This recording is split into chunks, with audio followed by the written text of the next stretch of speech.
समस्त मोर प्रथम प्रेम नमस्कार। आमे शिखिबा आज जे कर्म कहवा पूर्वर शास्त्र आम पढ़ा हितोपदेश 20:11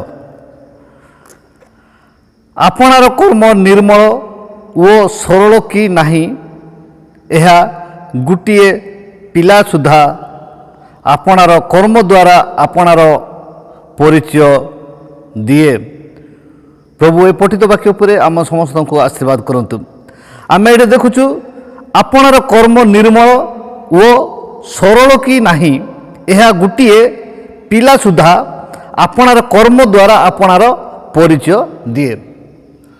मनुष्यर परिचय कर्म ही प्रकाश करिथाए।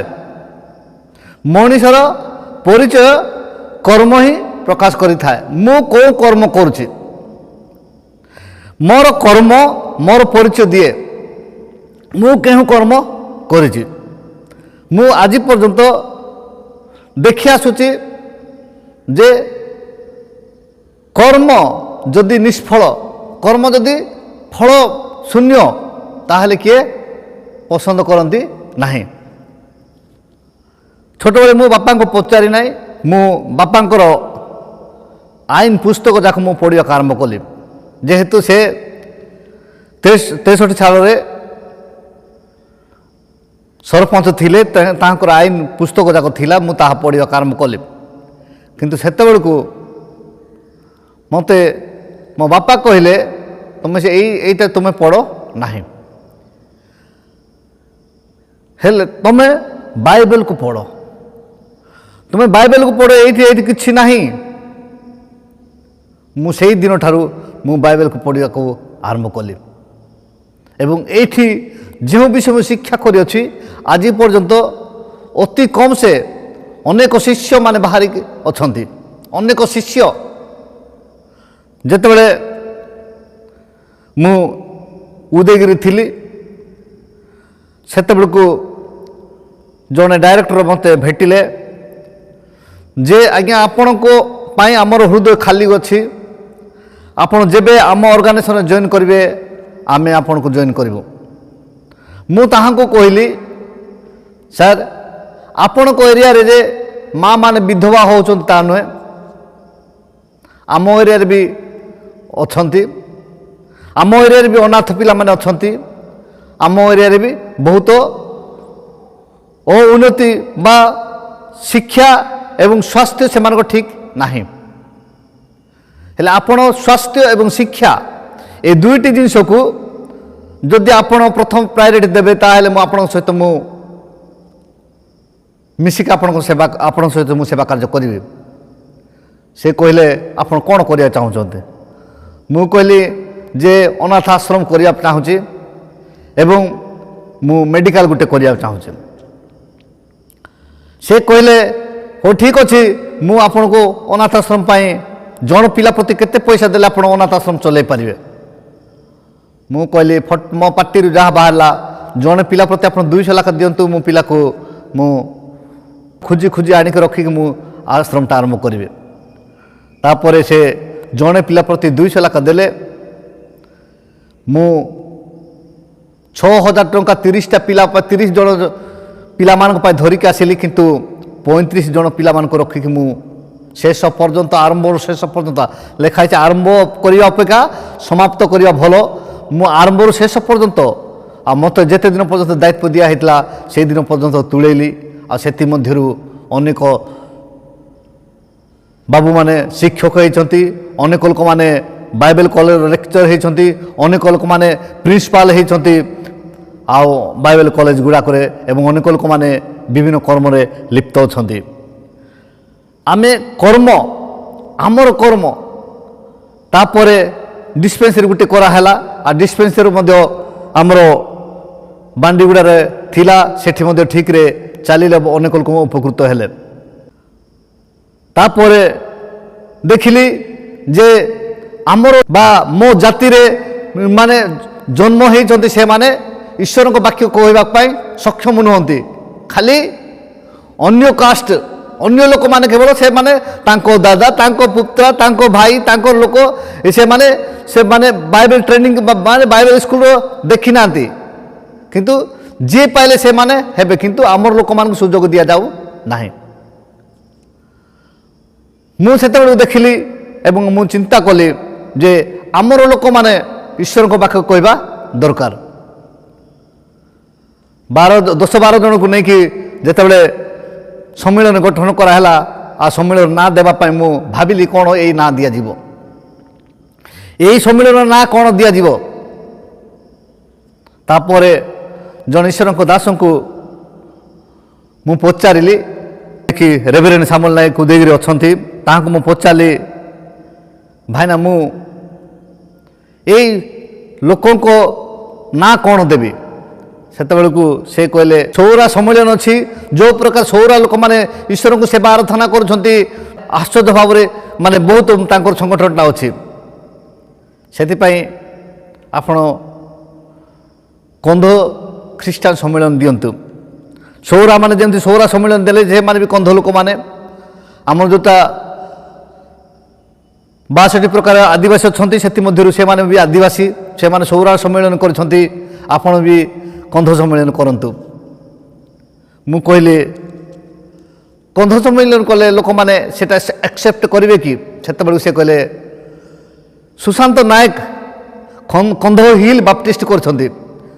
କନ୍ଧ ହିଲ୍ ମାନେ କନ୍ଧ ମାନେ ପାହାଡ଼ବାସୀ ବୋଲିକି ସେ ରେଜିଷ୍ଟ୍ରି କରିକି ଚଲାଉଛନ୍ତି, ଆଉ ତୁମେ କନ୍ଧ ଖ୍ରୀଷ୍ଟିଆନ ସମ୍ମିଳନୀ ବୋଲି ଦିଅ ନା, ଯେହେତୁ ତୁମେ କନ୍ଧମାନଙ୍କ ଉପରେ କାମ କରୁଛ। ସେତେବେଳକୁ ତୁମେ କହିପାରିବ ଆଜ୍ଞା ଆମର କେବଳ ଆମ କାଷ୍ଟ ଉପରେ ଆମ ଲୋକମାନଙ୍କ ଉପରେ ଆମେ ଈଶ୍ୱରଙ୍କ କାର୍ଯ୍ୟ କରୁଛୁ ବୋଲି କହିପାରିବ। ମୁଁ କନ୍ଧ ଖ୍ରୀଷ୍ଟିଆନ ସମ୍ମିଳନୀ ଦେଲି, ଲୋକମାନେ ପ୍ରତିବାଦ କଲେ, ବହୁତ ପ୍ରତିବାଦ କଲେ।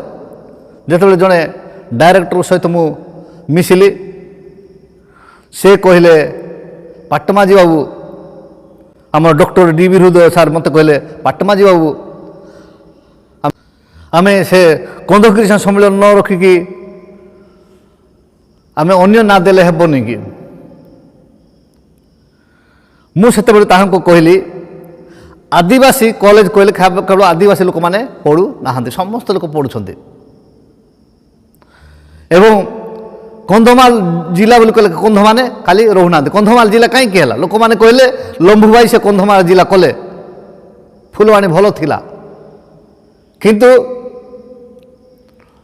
ଟଙ୍କାଟେ ନେଇକି 2 ଟଙ୍କା ହୁଏ, ଆଉ ଯେତେବେଳେ ଯିଏ ଯାହାର ଟଙ୍କାଟେ ନେଇଯାଏ, ଯାହାର ଟଙ୍କା ଆଉ ଇଏ ମଧ୍ୟ ତାର ଟଙ୍କାଟେ ନେଇଯାଏ, ତାର ଖାଲି ହୁଏ। ବୌଦ୍ଧ ଏବଂ କନ୍ଧମାଳ ଏ ଦୁଇଟି ମିଶିକି ଫୁଲବାଣୀ ହେଇଥିଲା।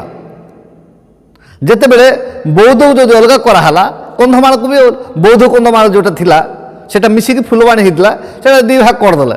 କିନ୍ତୁ ଲୋକ କହିଲେ ଲମ୍ଭୁଭାଇ କରୁଛନ୍ତି, ଲମ୍ଭୁଭାଇ ନା ଏଇଟା କରୁଛନ୍ତି, ତାଙ୍କୁ ରାଗିଲେ। କିନ୍ତୁ ଜାଣିବା ଦରକାର ଯେ ବୌଦ୍ଧ କନ୍ଧମାଳ ଆଗରୁ ଥିଲା, ଆଉ ସେଇଟାକୁ କନ୍ଧମାଳ ଅଲଗା କରାହେଲା, ବୌଦ୍ଧକୁ ଅଲଗା କରାହେଲା। ଏଇ ସମସ୍ତ ବିଷୟ ଆମେ ଜାଣିବା ଦରକାର। ସେଥିପାଇଁ